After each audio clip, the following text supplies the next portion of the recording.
Hello, this is the Chris Break Show coming at you, and I want to remind you that every Saturday night is Punk Rock Night at the Melody Inn in Indianapolis, and thank you to everyone who is clicking on our Amazon link on chrisbreakshow.com, clicking through, because anything you buy through Amazon using our little thing that gets stored in your cookies really helps out the show a lot. We get a little percentage, and that's the only way we keep going. And also, before we get going, I do want to let everybody know that the Secret Lover podcast is the ultimate Dawson's Creek knowledge winners.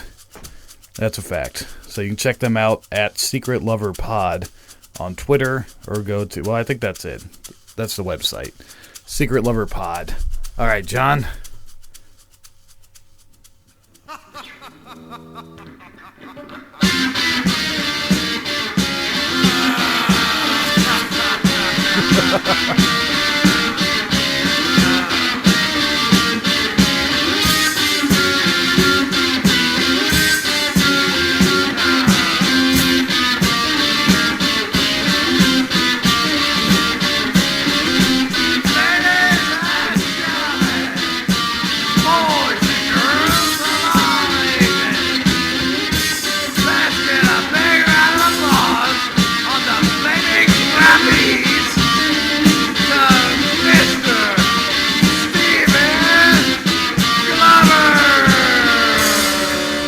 That is obnoxious. All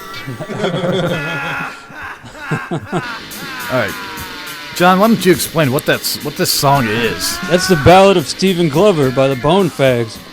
That is correct. That is a song that we wrote, like, what was it, 8 years ago? I was going to say 10, maybe 8, yeah. 10 or 8, this song? 06, right? No. Yeah, I don't even know, man, but it feels like... No, 6 was right. Yeah, 06. It's going to be 8 years.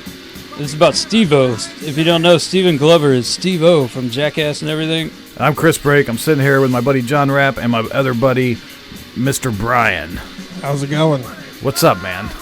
Just wanted to introduce everybody before we started talking about this. So this was a monumental moment, I would say, in my life. I met celebrities before. It's not that big of a deal. Unless that celebrity is Kevin Smith, then it's a huge deal and it crushes your soul. And you never buy another Kevin Smith item for the rest of your life. Because that guy is a Class A asshole, Kevin Smith. It's a true story. I speak from personal experience of being attacked by the man. But we will not discuss that. That's for a later date. What we're here to discuss is how noble and polite of a man Dr. Steve-O is. Dr. Steve-O? Dr. Steve-O. That was the show, right? Oh, his TV show? Yeah, Dr. Steve-O, which was actually pretty good, I think. Not as good as Killer Karaoke. Yeah, that Killer Karaoke was great. Now hosted by Mark McGrath. But the whole point, somebody help me get off to a kickstart here. Okay, so we wrote this song for Steve-O 8 years ago and have been trying to get it to him. Well, we gave up at some point, but we were sending it to Ryan Simonetti, to Big Reg, to the woman who was running his MySpace page, like his assistant. Like, we were sending this to everyone because we wrote this 13-minute long anthem of epic proportions. All about Steve-O, about his life and stuff that he's done. Yeah. It's pretty obnoxious. But we never heard back from him. We just wanted to know that he got it, you know? Yeah. And Steve-O was in town, and Brian and I, with my sister, Lauren, and Brian's wife, Brittany, we decided to go to the show. What's happening here? It was great. This song. Oh. It's still going. So I made the decision that I thought about giving him this song and the CD, but then I decided I didn't want to. You didn't give him the CD? Well, because of this song right here, or because of this moment, PCP right, Saved My Life. Right, but that is part of his life. But if you've seen the show, the video PCP Saved My Life, he says at the beginning of it, "Don't fucking mention this to me. I don't want to hear if you like the video. Just don't ever mention this to me." Right. So I was like, man, I don't want to. Then the name of the band is Bone Fags, and that's kind of incorrect, you know? That sounds like something he would like. Yeah. He seemed to have liked it. And also, what was the other reason? On the inside, the liner notes, It wasn't the lyrics. It was just a big speech that he had written or said. You know, it was basically him rambling at the camera when he was at a really low point of his life, really fucked up on drugs. But it was still good-spirited. It wasn't anything mean. It was just him talking about philosophies on life. And I thought it was brilliant, so I transcribed it and made that the liner notes. And on the inside of the album, there's a Color Me Steve-O. It's a black and white picture of Steve-O with a Bone Fags tattoo on his arm. Oh, yeah, that's part of the song where we said, Steve-O, you got to get a Bone Fags tattoo. Yeah. Yeah, man. So I didn't want to give it to him for all these reasons. And Brian looked at the CD before we went up there and said, dude, you have to give this to him. Because I just want to see what he does. I just want to see his reaction. And all I thought that was going to happen was he was just going to say, oh, thanks, man. Right. That's cool. And then put it away. And so I went to the show. It was fucking amazing. Steve-O knows how to perform. What do you say, Brian? As far as stand-up goes, what do you think? Yeah, he's pretty good. He's a regular showman for sure. I just think he needs to focus on his concentration, or like not getting distracted by the audience. But I've seen many big names get distracted by hecklers, so you know. He got heckled? Yeah, he got heckled a few times, and he didn't handle it the best. But you know, he seemed like he was pretty tired. It was like the second show of the day or something. Yeah, it was like it started at 10:30. See, I disagree with that, Brian. I disagree with that. I think he handled it perfectly fine. I think people need to come in and shut the fuck up. I agree with that. And they even made an announcement before the show began. The guy, I think he's on the TNT Dynamite Hour podcast, the guy that runs Morty's up there, he said, do not say any stupid shit. He's like, I know as soon as Steve-O comes in, you're going to be excited. You're going to say, fuck yeah, Steve-O. He was like, this is a very quiet room. You know, if you're speaking loudly, you're going to bother the person next to you, and you might essentially also bother the performer on stage. Right. You know, like Steve-O is a professional. He's here to perform. Don't fuck with him. Yeah. And sure enough, some asshole fucked with him. What did he say? What did the guy in the crowd say? What was the heckle? Baba Booey, Baba Booey. What? Well, that's not too bad. Yeah, Baba Booey, Baba Booey. Yeah, he yelled it a couple times throughout the show. Does that mean anything to Steve-O? Of course. Well, what, other than the guy on Howard Stern? That's all it means. Okay. It means the same to Steve-O as it means to everyone else. So that's not that bad. It's not like, hey, Steve-O, you're a prick or something, you know? It's a stupid thing to yell. Yeah, because the whole point of yelling Baba Booey is to like interrupt something and be on film, like interrupt a live broadcast, or you know, if you're going to yell Baba Booey, you're doing it to be documented. Is that something the Howard Stern fans do? Oh yeah, okay. They just did it today, but with the Malaysian aircraft. But that is something that Howard Stern fans do, and I fucking love it. But when I'm sitting there, you know, the first time he yells, it's like, okay, that's funny, great. I got a Stern fan over here. That's amazing. Right. But then when Steve-O came on, because he did it for the first act, and then when Steve-O came on, he did it again. And Steve-O was like, all right, who's the asshole in here who keeps yelling Baba Booey? And the guy raised his hand. I'm going to pause this, all right? Yeah. And Steve-O looked at him and said, yeah, he raised his hand. Steve-O goes, dude, he goes, I love Baba Booey too. But if you don't shut the fuck up, I'm going to throw your ass out of here, and I'm going to go tell Howard all about it. Did that get laughs when he said that? Oh, yeah. Everybody loved Steve-O and hated this guy screaming shit. Right. And then it happened again later on throughout the night.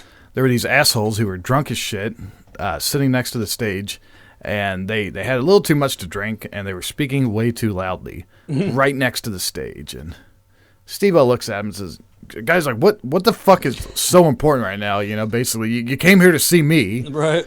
And now you're interrupting me and fucking me up. Like, what's so important? And the guy said, beer. He's like, okay, well, he's like, well, how about you? You know, he's like, oh, that's what's so important. He goes, well, it used to be important to you too at one time. Like, what an asshole thing to say. Yeah. What an asshole thing to say to a 7-year sober alcoholic. Like, what a fucking prick. Yeah, that is pretty rude. And he was like, come have a drink with us. And it's like, what an even worse thing to say. Yeah, they were some jackasses. Yeah, they obviously don't care about the guy. Right. So he let them have it. I think just 2 times. 2 people, right? He let have it.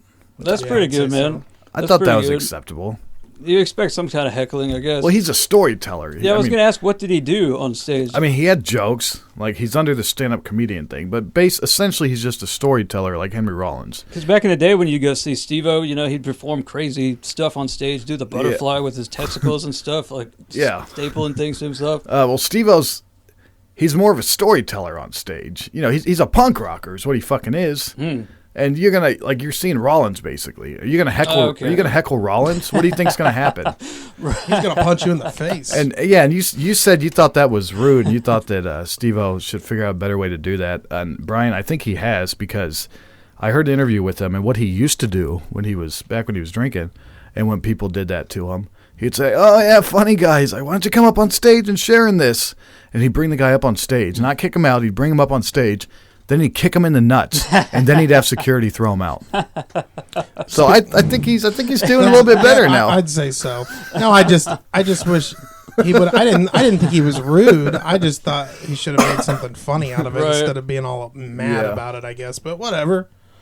It was a good show. I hate it when it throws off like Steve-O. Like if you can tell that it pisses him off, like it hurts his feelings or something. That's what I don't like it when the audience does that. But yeah, if the entertainer can roll with it and then make it funny back to him, that's the best.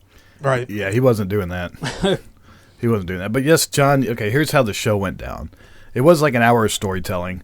But he did come out to loud music, and he's not an alcoholic now, so he doesn't have a beer can in his hand. Instead, he has a carbonated water, a can of LaCroix. LaCroix. Oh, okay. LaCroix. And he comes out and smashes that over his head. Does he? Yeah. I was going to ask if he did that. That's great. Yeah. And then he told a bunch of jokes and, told his stories about his life and stuff. They were really funny. A lot of stuff was from the book. A lot of it wasn't. Then he did another stunt where he basically balanced, this one's really descriptive, so I'm not going to go into all of it. But he balanced a glass of water on the top of his head and put his arms down and said, "I will now drink this glass of water without moving without using my hands." And it was no parlor trick. There was no straw. He basically did it with just pure acrobatics, man. How did he possibly do that? Pure acrobatics. He moved really slow and he was really limber. What do you say, Brian? He used his feet to grab it off of his head. Oh, he lowered himself down.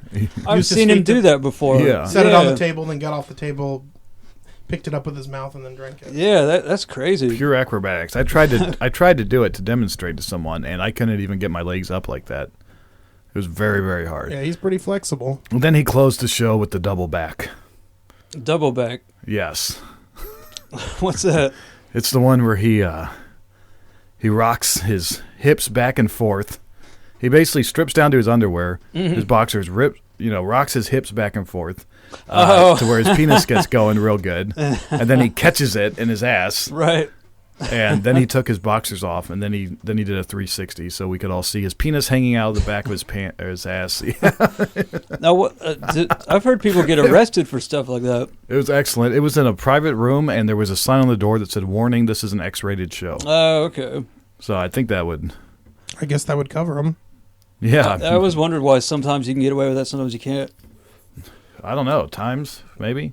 Well, maybe if you're at what's considered an all-ages show and you show your junk, then you may get arrested. But if it's all adults that have consented to being in an X-rated show, I'm sure that it's all good. Yeah. It was good. So then after the show's over, as he's walking out, which I thought that was great, he didn't have a shirt on, and he walked out with us. You're all filing next to each other to get out. Yeah. He was there right next to us, filing out in the crowd with everybody else. That's pretty cool. There were no curtains, and he said, "Everybody come outside, and I will sign you and meet you for free." Yeah, it was pretty good, man. And he, of course, played that song you like, the Wild Boy. Oh, what song?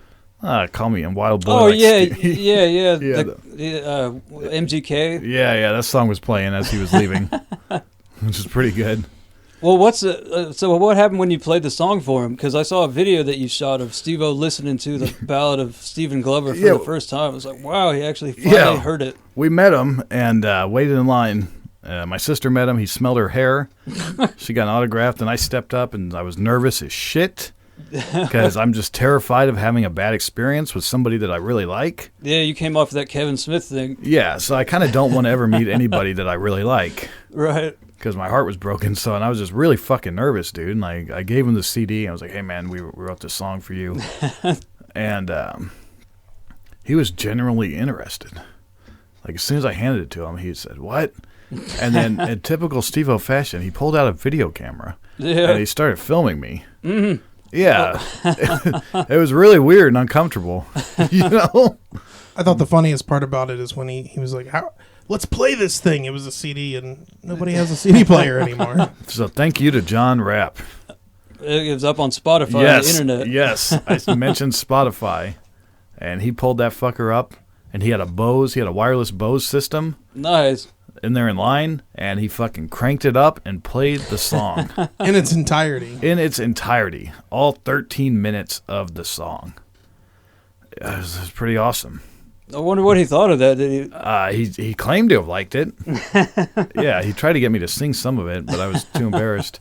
And then he was taking a video of both of us, and I wasn't paying attention. And he took my copy of the book, which is real big and heavy, and he hit me in the balls with it. He did. It was like a love tap too. Yeah. The look in his face, he was like, "Man, you're awesome." He loved it. Yeah, so I got hit in the balls by Steve-O, but I was so nervous that I didn't even react. So there's no way he's going to use that footage, you know? If I could go back in time, I would have fell on the ground. Right. Yeah, you should have doubled over. I know, man. But I fucked up. I was just I was too freaked out by the fact that Steve-O was recording me. Because I've watched Steve-O's recordings for years, and now he's recording me. And then I felt bad because the one thing I didn't want to happen happened. What? He held the camera in my face as he was holding the liner notes. Yeah. And he mistook his, you know when he's juggling with Big Reg and he's talking about, if you take the 3 and you move it, like you and me equals 3 and we're love. Right. You know, I'm talking about his speech that he gives about the universe and everything. And yeah. How he's got it all figured out. What's the worst thing you've ever done? Yeah. What's the worst thing you've ever done? Is one of the things he says. And he then starts reading this out loud. So, oh wow, yeah, and he's got the camera in my face, and I think I said, "Don't do that, don't read that." I was like, "No, that's not. Don't read that. That's something you know," and because we printed the thing 6 years ago, yeah, you know, and he starts reading it, and he got through like 6 or 7 lines, dude, reading this shit out loud, and then I just started to just kind of relax in it and put my head down and be like, "Oh my god, like Steve-O's videotaping me, and he's reciting this video that I love." Mm-hmm. While he's taping me, I was like, "This is just surreal," and I felt bad. And then he said, "Oh wait, this is me." I said this, and was he like, "You son of a bitch," or did he say something? I can't remember when we responded to that. He just kind of dismissed it. He was like, "This is one of the worst parts of my life, or lowest moments of my life." Which we didn't mean that, at all when we wrote that song and when you published the liner notes. Like, that was just where he was at in his life. We're like, we love this dude Steve-O. We're going to make a song about him, and he puts this crazy video up on the internet, so you transcribed it into the liner notes, and then right after that, then he got committed. Yeah, he got committed and started, changing his life, getting off of drugs and alcohol and stuff. So, yeah, I guess that whole period he doesn't even want to think about, and that's what... I know. I wasn't trying to... Yeah, so basically what I didn't want to happen happened. I didn't want to remind him of anything bad. And the PCP saved my life. I didn't want him to hear that. Yeah. And then, of course, as he's standing there listening, real loud, it comes on, "PCP, saved my life." And he smiled and said, "Yeah." Yeah, so I think he found the humor in that. That's good. I hope. And then he asked if it was copywritten, and he asked if he could use it in his videos. Wow. And was asking how he'd go about doing that and shit like that, if they'd let him upload it and all this stuff. And I said, "Do whatever you want." Yeah. I don't know. That would be great, man. That's exactly what I think we wanted. Yeah. But how many people have been exposed to the Bone Fags? Yeah, now? if you go to...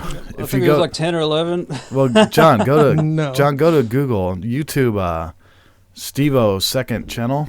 Yeah. And play that video called "Love and Tattoos." Steve-O second channel. It should be the newest video. Yeah, here it is. Yeah. How many views does it have? 31,864. But I don't even want people exposed to the Bone Fags. Well, they have been. 31,864 people have been Hey, tell me exposed. what you made a song Oh, wow. 8 years ago. Yes, it's 13 minutes long, called The Ballad of Stephen Glover. Let's play it, dude. The band is the Bone Fags. Wow.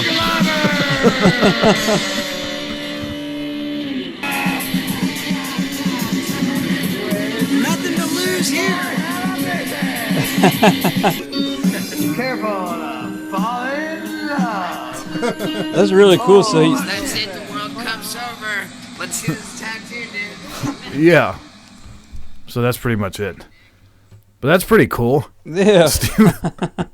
I'm in a Steve-O video. That's Yeah, pretty cool. That is awesome, man. Thanks for convincing me, Brian, to give him that, no matter how nervous I was. It needed to be done. I saw a video of Brian picking him up. It looked like after he set him down, he like hurt his back or something. Yeah, Brian picks up Steve-O and you know, like, he loses his balance, so he claims he didn't. But Brian picks him up and shuffles backwards, and this Steve goes, whoa! And then reached out to grab the wall, and I think in doing that gesture, he fucked his back up. Yeah, he accused Brian of hurting his back real bad, which he probably did. Yeah, he's okay. Yeah, then Brian, He scooped him right up like he got manhandled permission. him. He got permission. And then he said, Brian goes, oh, I'm so sorry. I didn't mean to. After Steve was like, man, dude, why'd you do that to me? You fucked me up. And Brian's like, I'm so sorry. I didn't mean to. And he goes, nah, it's all cool, bro. It's all cool. He said, I'm not mad at you. So Steve-O was an awesome dude, just like you would expect. Yeah, that was perfect, man. That's good to hear. I just got excited. I was picking up Steve. Yeah, we got moments, and I'm glad he wasn't an asshole to me, and I'm glad he didn't set me on fire. The ball tap was much appreciated. I enjoyed that. I felt it for an hour afterwards. Yeah, so he did get me pretty good. I just didn't react on camera, which sucks, because now it's never going to get used.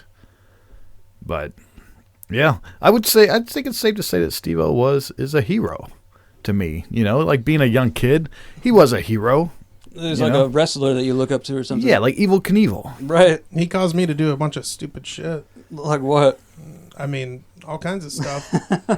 Going skiing down hills that I shouldn't be skiing down and tearing ligaments and crashing shopping carts and...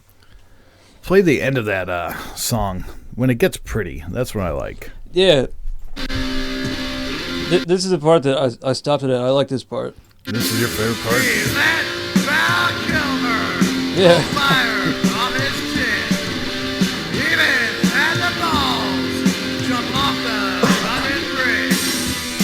I want to say something real quick, John. Yeah.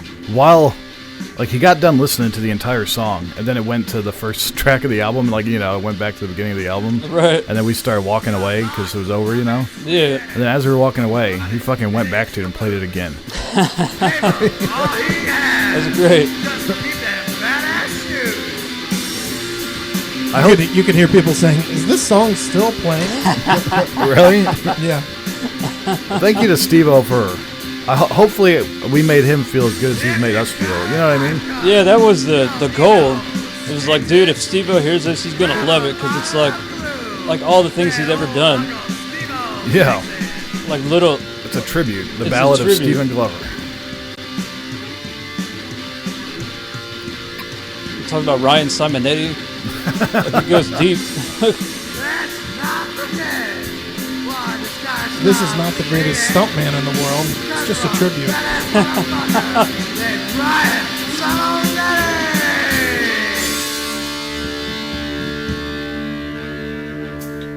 I'm going to try to find the part where the girls sing it. That's probably not a bad idea. Staple up to his chest. Careful to fall in love. Oh, he'll set fire to your breast.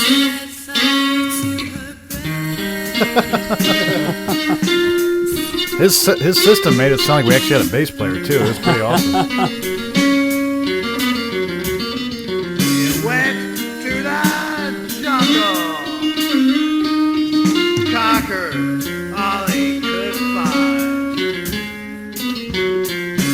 If a hero died, we would have seen it on prime time. Yeah, because in Wild Boys he says if I die, it's going to be on TV or something. It was in his contract that if he died during the filming of Wild Boys by a shark or a cheetah, they had to air it. They had to air it. Yeah. But only by a shark or a cheetah, or did it just No, I just pulled that out of my ass. Oh, okay. The world would be a better place if we lived like Steve-O. Don't know WWSD.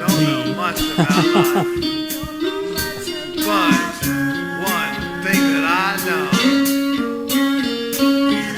the world would be a better place if we lived like Steve-O.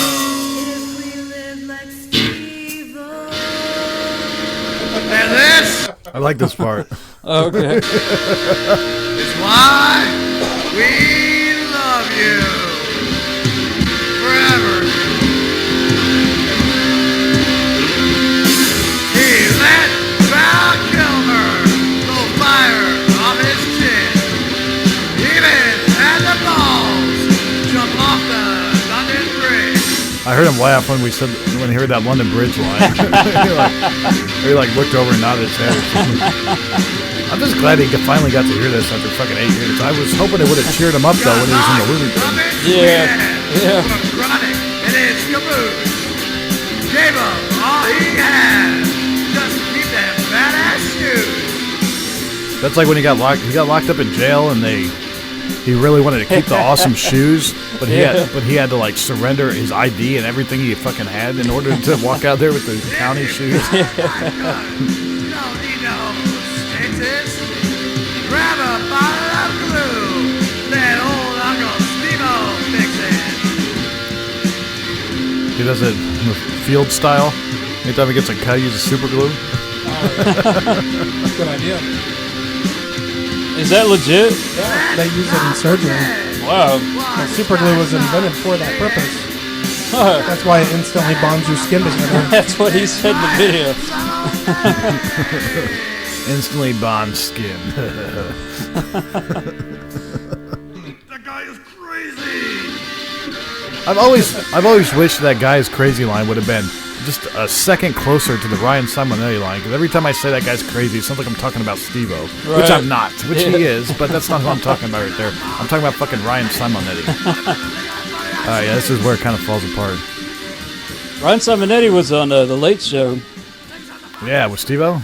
No, by himself? just by himself. He was doing a trick like right out front, right? Yeah. They had a truck with a ramp on it, and he stood there on it. He stood there he wasn't moving on this, standing on a skateboard, and they moved the truck like backed into him, and he ramped off of it standing still. That was awesome. Yeah, that guy was crazy. It got really obnoxious. Yeah, everybody has sex unprotected. That lane stands out. Yeah. It was. I felt really nervous. The whole thing, as I've said. Then this song's playing, and then it just goes. It just goes. Oh, to do. Oh no, it does it again. The girl part, right? But I think so. Then it goes into that thing where he just says, "PCP saved my life," and then Stephen Glover saved my life. Yeah. And there's no music, so it's basically I'm standing there next to Steve-O with this obnoxious screaming, like, "Stephen Glover!" That was hilarious. What did he think of that part? He started fist pumping.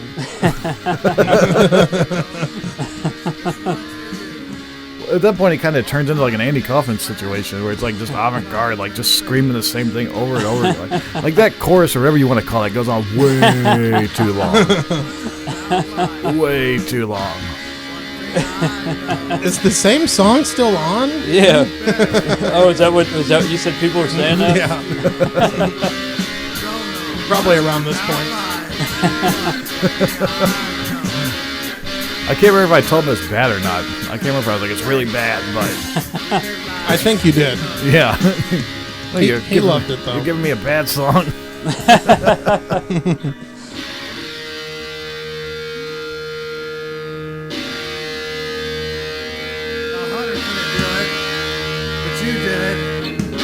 Oh, Oh, God. that was a quote.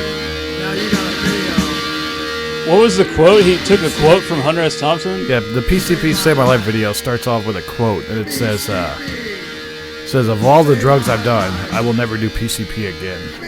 Or one is enough, or something like that. Hunter S. Thompson. Like the quote, yeah. I think Steve-O may agree with him now. I don't know, man. I heard an interview where he said that he really liked PCP, so maybe it sounded like he did it more than once. Oh, really? He named it as one of the main things he was on consistently. Really? Yeah. PCP, ketamine, cocaine, nitrous oxide, marijuana, booze, Xanax, Oxycontin.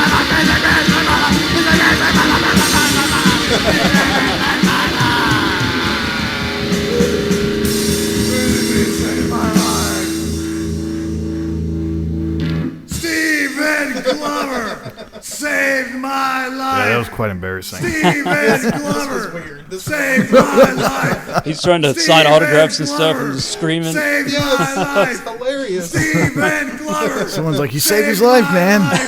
Stephen Glover saved my life. Stephen Glover saved my life. Stephen He's so obnoxiously loud. The song's not over yet, is it? This is it. This is the end. This is the very end? Yeah. Okay. Stephen. All right. I do remember that now. We were hoping that song would cheer him up in the loony bin. Yeah. And I think that was part of it. That at the end, we really wanted him to hear that. That was the idea. Some positive affirmation type of stuff, yeah. Yeah, send it like, look, there's people out here that love you, man. Right. And you saved my life. So that went pretty well, Brian, John. That's good to hear, man. Steve-O put him on the good category. Yeah, check him off there. And Steve-O was told, he instructed all of us that, as he said that he'd be outside signing it for free, everything, that if any other stand-up comedian is charging you for their autograph, wait in line, and when you get up there, say, Steve-O says, suck his dick. And I'll tell you, man, Steve-O had a fucking system down. Like, he basically said, your pictures suck that you take of all of us. So what's going to happen is I'm going to take the picture with my camera. So when you get to the, when you get up here to meet me, just leave your cell phone. He's like, I'm not going to, he's like, oh, your pictures suck. And he took every single picture himself with his camera and then uploaded them to his website. And then just to speed up the process. Is that where you guys got your pictures with him? Yeah, just go to gallery and fan, and click the day and second show, and then it was up the same day. Yeah, same day. That's a good idea because that's the worst thing you want is like to get your picture taken with Steve-O and then you look at it and it's like half off center. Steve-O and Cockblocker Scott know what they're doing. So I do want to take a break and then maybe get Dale on the phone. But I do want to say, John, that I think as of this moment, how many days have passed? I would say Steve-O has not had an ejaculatory release for 276 days. Yeah, he hasn't even masturbated. Yeah. That's quite a while. That's one thing he was talking about on stage. What's the reason for that? He's a crazy sex addict. Yeah. He was addicted to sex. He's just putting himself in really risky situations. Decided he needed to do something about it. Yeah. Well, good on Steve-O for doing that. After overcoming the drugs, he now is overcoming the sex. I don't even think he smokes cigarettes anymore. No, he doesn't. No, he uses water and vegetables.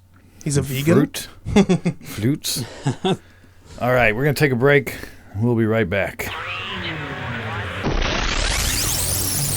It's the Hollywood Rockin' Wrap-Up with your host, Jason Hadley. While performing in Atlanta, cameras caught country singer Tim McGraw slapping a woman's face in the front row who reportedly tried to grab his boy parts. Talk about greedy. Didn't she already get the shaft back when she paid for the tickets? I'm talking to you, convenience fee. Actor Jason Biggs apologized for tweeting an insensitive joke about the most recent Malaysian Airlines crash. While the cause is yet to be determined, if the in-flight movie was American Reunion, crashing was clearly a unanimous decision. An Italian film festival recently honored Lindsay Lohan with the award for Best Comeback. Apparently in Italian, the words for comeback and relapse get easily confused. The music community is in mourning after legendary blues guitarist Johnny Winter was found dead in his Zurich hotel room. However, at 70 years old, the only thing that can make Johnny Winter's summer death more ironic would be if he died from a fall. And that's the Hollywood Rockin' Wrap-Up. Follow us on Twitter at Rockin' Wrap-Up. All right, we are back. I'm Chris Brake still, and I'm still sitting here with my friend Brian and my friend John Rapp. How you doing, John? How you doing, Brian? I'm much better now. Wait, why are you better now? What happened? You sound like you did something during the break. I hydrated. Oh, okay. Well, that's good to know.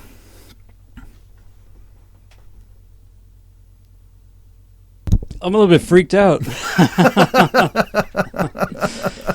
I stopped smoking cigarettes, and now I'm on this e-cigarette. I come over today, and I'm smoking this e-cigarette. And Brian and Chris start telling me that you can get something called popcorn lung. I did not bring up the popcorn lung. I knew nothing about that. I just knew that the reports are saying that e-cigarettes are almost as bad, if not worse, than regular cigarettes. Yeah, I don't like that at all. I thought I was doing something good for myself. The only way is to wean yourself off of cigarettes, and I think the e-cigarette was kind of invented, I don't know why it was invented. I guess to make money. Yeah, right. But, the whole idea was that you would smoke. I don't know. The way I think an e-cigarette should work is you quit smoking cigarettes, and then when you need a little kick, instead of bumming a cigarette from someone, or instead of just, the e-cigarette is the best way to go, because it's not quite a cigarette, but it's not quite not. You still get that feeling of taking a draw. Yeah. Well, other than that, I'm feeling all right. Brian, we wanted to talk to you about your comedy career. Brian, our buddy Brian here, he's talking about wanting to be a comedian, and I wanted to ask if you had any material, because I know that you probably thought of some material. Do you have any jokes or anything? I've thought about a lot of stuff, but I haven't actually come up with any actual material. What have you thought about, or what do you think you would tell jokes about? Things that I observe to be funny, I guess. I don't know. Yeah, I think you'd be a good comedian. Like, what's your style? Like, what would you? I don't have a style. Would you talk about your personal life? Would you tell a long story? No. I do think I would hard right there. talk about my personal life. Definitely, would? Yeah. Oh, okay. I think that's what would make it great. I think it's a necessity. Definitely. Well, what else? What else would I talk about? Yeah, I want to hear some jokes. Tell me a Oh, joke. my God. I don't have any jokes. I'm not a comedian. I just want to be one. You've never thought in your head about, a funny joke that you could tell on stage or anything like that? I'm sure you have. I have, but I just don't have anything right now. You can't remember? No, I really can't. It's been a while since I've actually focused on that. I had a lot of ideas, and I wanted to arrange them in a certain, What do you think the first thing you got on stage would... What do you think you would say when you first got on stage? I don't know. I'd probably yell something crazy, jump onto something and break it. I don't know. Like what? What would you yell? I want to know about this because you've been talking about it. I have no clue, man. I don't know. You've been talking almost for a year, better part of a year, how you want to be a stand-up comedian. I do, but I don't have anything. The goal, they say, every single thing I've heard, they always say, write 1 minute of material or write 2 minutes of material, go to an open mic and, like a new, where they allow new talent to come in and they give each of them a minute or 2 minutes and you just try shit out and you just do it. And that's your first goal. I just don't feel like I'm very apt at storytelling and, I need to get to that point. Where's your minute? Well, I think you're already there, man, because you say that you want to be a stand-up comedian and that's all you need is that will, that drive. Now all you got to do is put pen to paper and then get up on stage. That is true. I want to see it. Brian's nervous. I'm going to tell everyone, Brian is really, really nervous about this. I can tell, I think. It seems like you've been putting it off for a long time, man. And I thought you gave it up. And then when we saw Steve-O, you said, I'm going to do this. And you said the same stuff you said like a year ago when you were going to do it. Yeah. Why haven't you done it, man? I don't know. I just... I don't know. I have a lot of stuff I got to work through on a personal level before I can actually focus on anything intense like that. You could put that into the act. That's an excellent idea. Yeah, I know. Yeah. That's an excellent idea. One of these things is I'm a big guy, so I just don't want to get out there and be pigeonholed as the fat comedian, and that's one of my fears. One of the big things that I'm really scared about. And I have this intense feeling that I need to shed this weight before I can actually get up on stage so that people don't see me that way, because when I was in Hollywood I ran into a talent Scout, and they said, "Oh, you'd be awesome. You have the look." And I was like, "Cool, I have the look, the Hollywood look or whatever. Who knows?" And then he said, "You look kind of like John Candy." And I was like, going to say that. I was like, "No, I don't want to be associated with that." Not that John Candy wasn't a great comedian or anything, but you look like John Candy with the lips of Angelina Jolie. Write that down. Write that down. That's 10 seconds of your show right there. Right? Yeah. Somebody write that down. Yeah. He's like, "I'm really scared to come up here on stage tonight because, I don't know if you can tell, but I'm a pretty big dude. And I got excited because, my dream is to be famous. And when I was outside, some talent scout told me that I have the look. Thank God, but I don't want to be this fat guy." And then, of course, what does he say? He says, "I have the look of John Candy, but at least I got the lips of Angelina Jolie." Then you do something with your lips there. I could. Does he have the lips like Jolie? Oh, he's got some DSLs. Yeah, I did have this one idea where I would have like this window pane that I would carry with me and kind of have it off to the side. Yeah. And I'd do my, show how I like to eat pussy through the window. Smash my You'd face smash your up face against on the the glass. I just think that would be really funny. That would look funny. And just do all kinds of crazy stuff. That'd be with my hilarious. face. Yeah, that was one idea that I had. That'd be hilarious. Yeah, I don't want anybody to steal that, though. Because I have never seen that before, but I think it would be funny. Yeah. You know how it's funny to press your face up against glass and, make face. It would be funny to see somebody do that on stage. Yeah, it would. I'm looking for a piece of glass right now because I really want to see this. I'm looking for a frame that I could... Nah, I'm not fucking with anything in here. That'd be amazing, though. I want to see it really bad. Yeah, I was even thinking about how I could construct it myself and make it out of some sort of glass that wouldn't actually break, so I could take it with me to travel and whatnot. So what we learned is that you're not going to even attempt any stand up at all until you lose weight. Is that what you're saying? Yeah, That's horrible. How much weight? That's horrible. Because at least enough to make me. Losing weight is a challenge in itself. I know, man, but and I feel like I have to conquer that part of myself before I can actually focus my energy on anything else. I feel like that's this major hurdle that has set me back for the last 31 years. It still set you back because you won't allow yourself to get on stage. It's horrible. Well, what about the talent? The talent scout said that you have the look right now. Maybe you'll lose the look if you lose the weight. If that's the case, then I'm not worried about it. I'm not worried about. You'd rather be the skinny than successful comedian. Yeah, I'd rather be thin and healthy and feel good than be a fat successful comedian. There's nothing wrong with being a little bit fat. There's nothing wrong with being fat except that it's unhealthy, and I don't like the way I look. I also don't like the way I feel most of the time, except I feel really good right now. I've been eating really healthy. My clothes are fitting looser, although my scale can't weigh me yet. That's a joke too, man. Yeah, I'm so big that my scale can't even weigh me. You could work that into some funny dialogue. It says error 2. I want to know what error 1 is.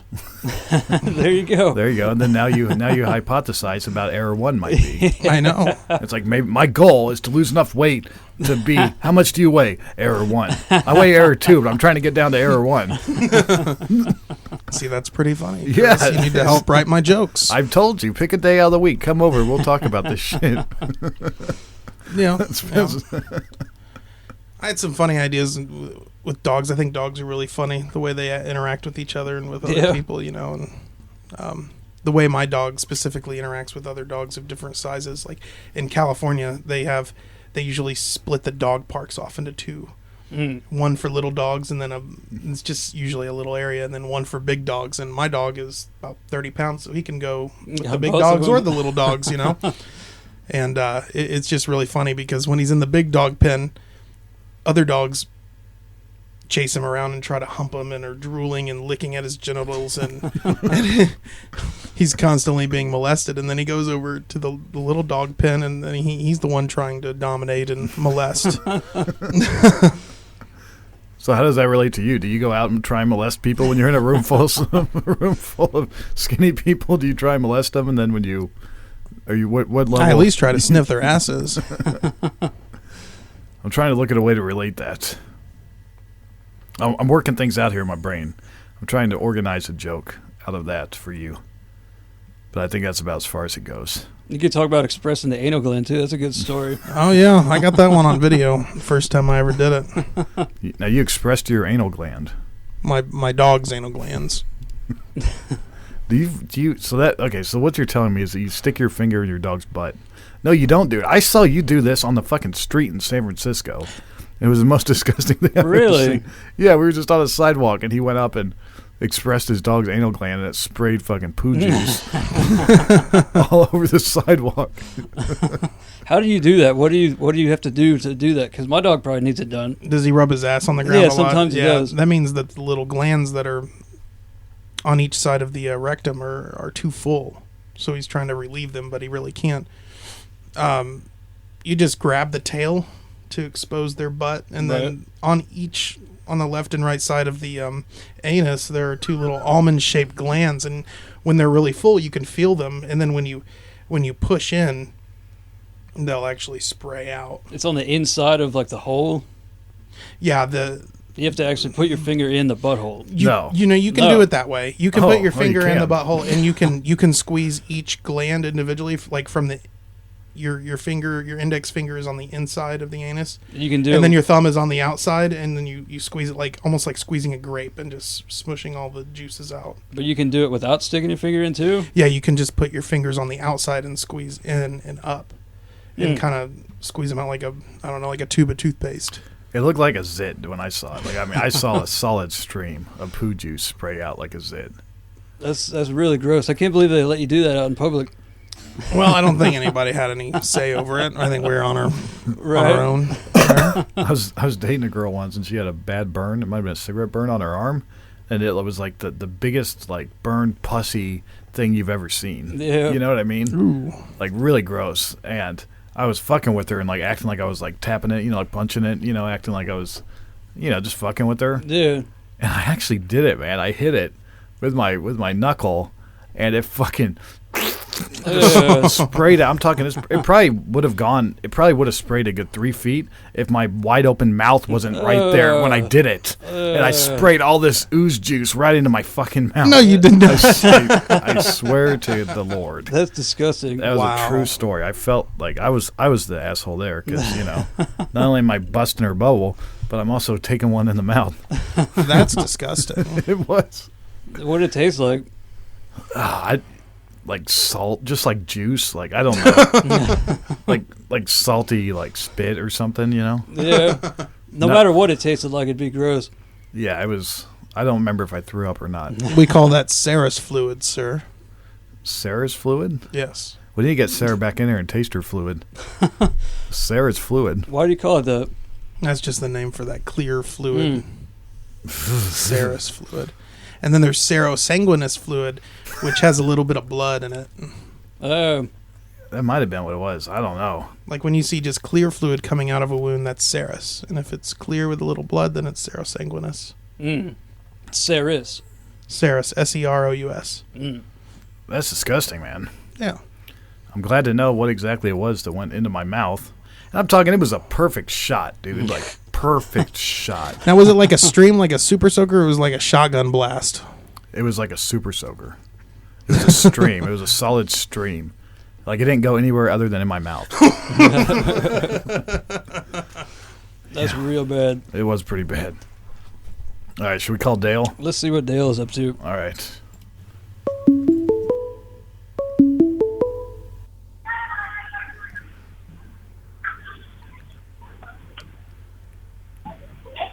Hello? Hello? Hey. There's that voice. Hello? Hello? Hey, is this Dale J. Gordon? Is this the Chris Brake Show? Yes. Why are you doing that stupid voice? Hey, we haven't talked to you in a long time. Yeah. There you go. Now, that's the voice I like. That's Dale. Yes, what's going on? I'm still working on my Chris Brake.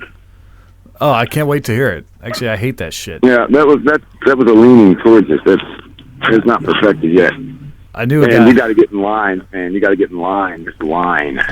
I knew a guy that used to do a Chris Brake, and it was like, it went something like, "It's Chris Brake. It's Chris Brake. Want to smoke a bowl? I'm Chris Brake." Yep. Jeez. Yeah, it was pretty offensive. I think he was. I don't know what he was doing, but it was pretty bad. So what's happening over there? I'm sitting here with John Rapp and Brian, and you are no longer in Trenton, New Jersey. You are a man. That's right. Nashville, Tennessee. That's right, Nashville recording artist. Nashville recording artist. I have yet to step foot in a studio. I got this little handy-dandy digital recorder I carry around the beat-up old can of drum tobacco. Dude, yeah, can you waterproof it, wrap it in a couple sandwich bags, and you just reminded me. It's in there with my spare change. Can you tell us about, or at least tell John and Brian about that fucking dude? Because you. The bum. The bum. Like, you're in a situation right now. You're in a weird situation where you moved, and now you're in between places. Yeah. Which means I'm in between places, man. Right now, I'm in between jobs, girlfriends, and haircuts, and houses. Yeah, at the moment. Yeah, which basically means you're sleeping under a bridge.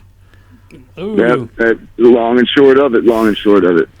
Which is insane. So whenever you find yourself looking for these different places, each night, you can't necessarily stay in the same place every night because another hobo will find it, and there was this one bridge that I was looking at and under, overpass, and I thought, well, that looks like it'll keep me dry if it rains, and it's off and away. And I found out real quick why. And I go up there and start crawling up the hill, and then I see no other bums. It's like, and I look, and I'm like, what's wrong with this place? And then I notice that it's just covered in pigeon shit. Mm-hmm. So, I mean, like, bombed out, just white, brown, white, brown, white, brown.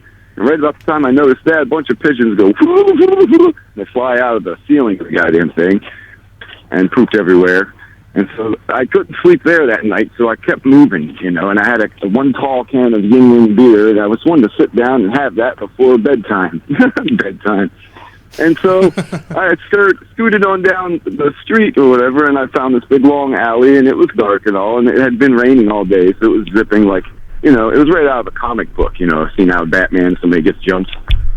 And I start walking down this deep alley that's got like a 8 to 10 foot tall brick wall housing in 4 or 5 garage fronts, which are all black and out of street light view. And I walk by and I see that there is a dark figure, sitting and just lighting a cigarette. And I hear the click of the lighter and the glow glows nice and orange. And he's obviously sitting on what looks to be like a throne of luggage and shopping carts and all that stuff. Like, that's his domain. What his face so look I like? just kind of I couldn't see his face, just saw the glow of the cigarette. So I walked by that and go down 2 more garage fronts and plop down and tap the top of my beer can to get the foam to not jump out. And I crack it, and I want to sit here and have this beer, and I start rolling me a cigarette. And I start rolling a cigarette, and he starts doing the whole, oh, I got you, motherfucker.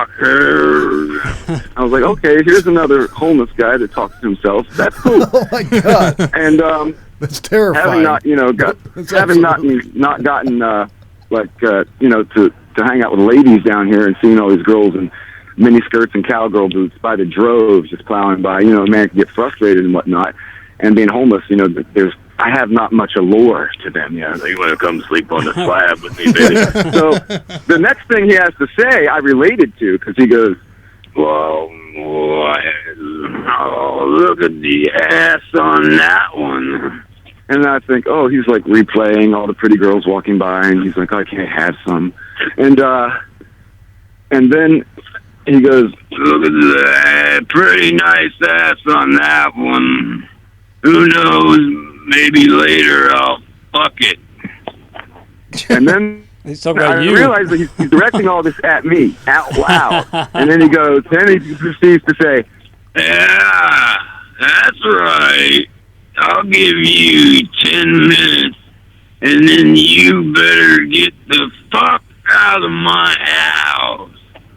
And he called me the N-word, because I guess you can only see a poof of my hair, He called you the And so right then, when he said, pretty nice ass on that one, who knows, maybe I'll fuck it, I felt like just completely objectified. Like, he is just a dirty-ass bum with every disease in the world, and he wants to shank my pants down around my ankles and fuck me until he comes in my asshole. Like, I picture myself, New Jersey man found dead in alley with homeless semen dripping out of ass with blood.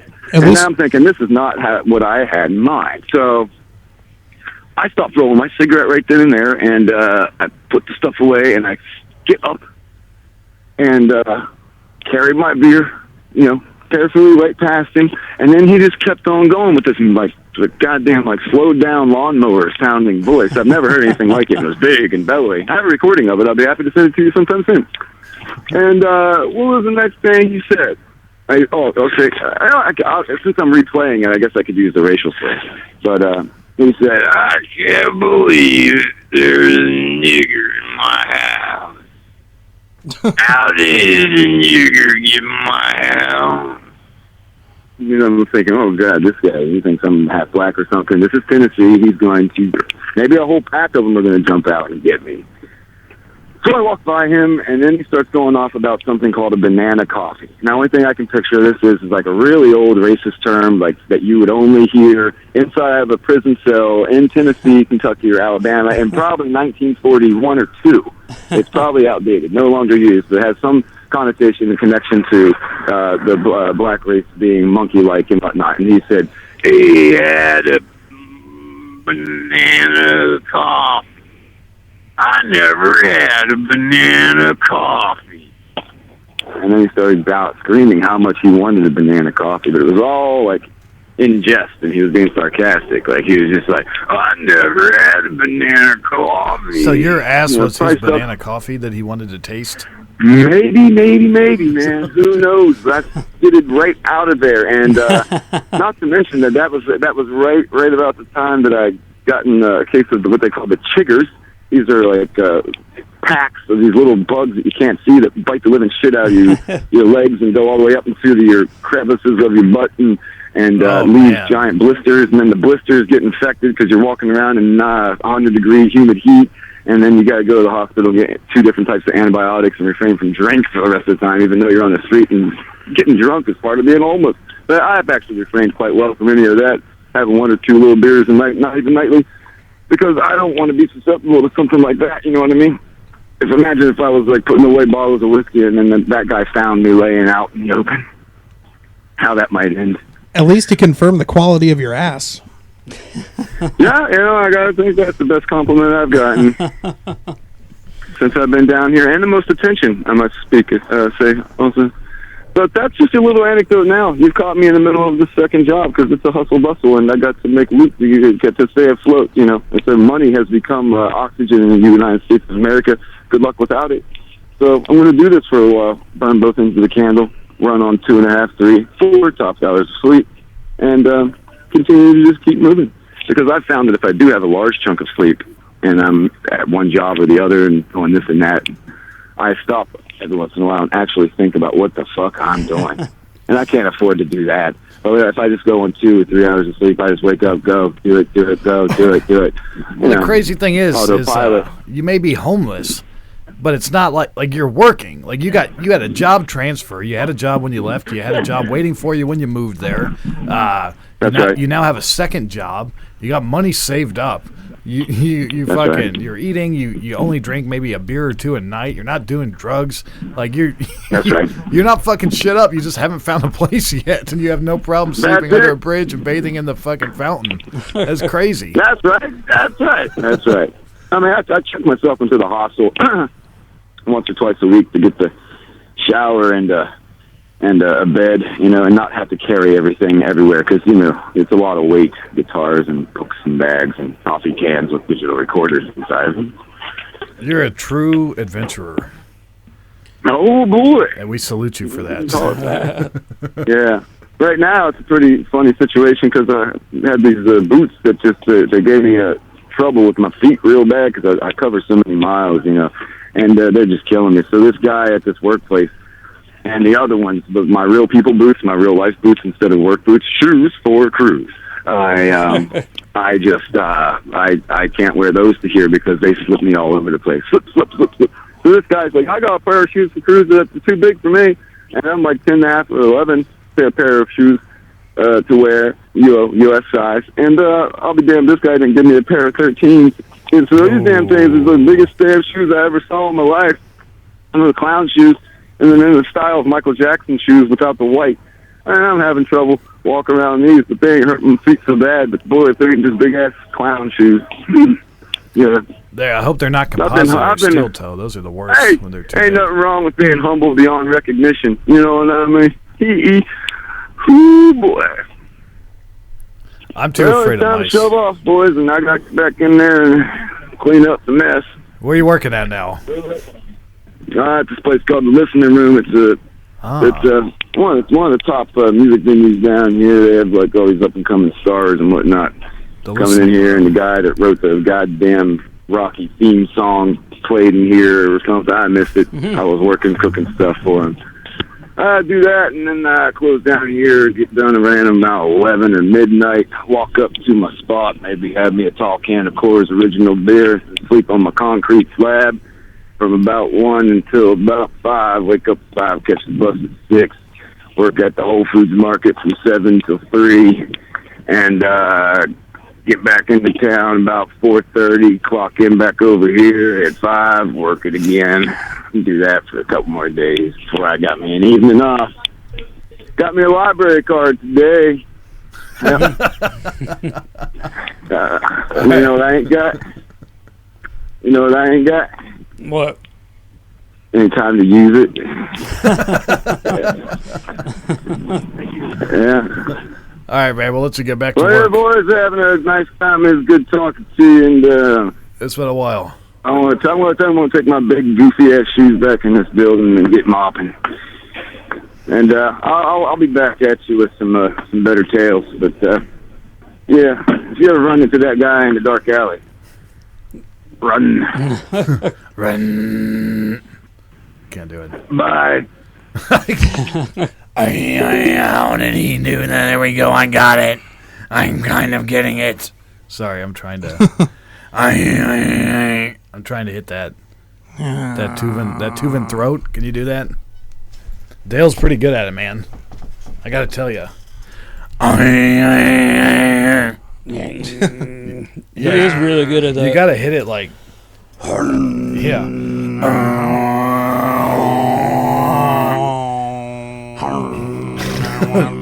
This is a weird. Oh.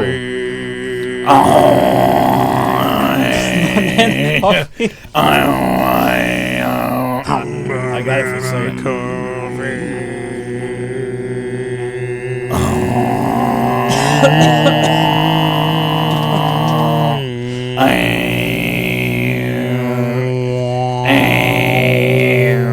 I can only hold it for a few seconds. I'm getting it though. That's how you do it right there, motherfucker. Now you'll feel it when you get it. It'll vibrate your whole soul like a Tuvan monk. Yeah.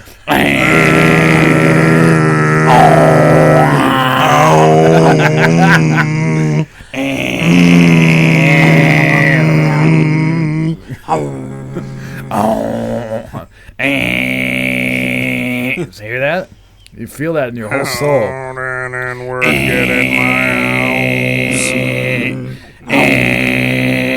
I can't hold it that long. That's how they do the Popeye voice. You have to, all right, that's enough of that. That tripped me out, man. I don't know how Dale does it with the living in the street. I'm way too scared to do that shit. Dale's crazy, man. I'd be afraid that some colorblind racist would come up and fuck me in the ass. You know? Man. All right. So how do you feel about that? Could you guys do it? Or do you want to move on with the show? You want to put an end to this? You want to say goodnight? We probably should. All right. I think we're trying to keep these around about an hour. Last time we did a 2-hour. That was the longest one we've ever done. Yeah, that was too bad. Ooh. That was way too bad. 2 hours long. That was ridiculous. Yeah. I'm gonna remix this. Yeah, Brian's gonna be a Remix. DJ. Oh my God. Oops. Brian's gonna be a DJ soon. And I want to thank Darren Snyder from Indian Tune, who he is in a band called The Mess. Check that out. And Rich Barker. Fuck, I forgot to read. I'm not even doing it, man. I need to get Rich back on the show. They've got a huge. What's the big thing they have coming up? The Monty Python Burlesque. They've got Sham 69 or something. Oh, really? And yeah, some pretty big punk bands are coming to the Melody Inn. Go check that out for sure. $5. It's only $5. I want to thank David Ali. We were supposed to call him today, but we did not. I fucked that one up. I want to thank Jason Hadley for his weekly rock and wrap up there. And the 405 Media. I think that's all I got. Secret Lover. Oh, Secret Lover Podcast at Secret Lover Pod. Fuck Knucklehead Nick. Thank you, Brian, for sitting in. Thank you, John, for showing up. And that's it. Thank you.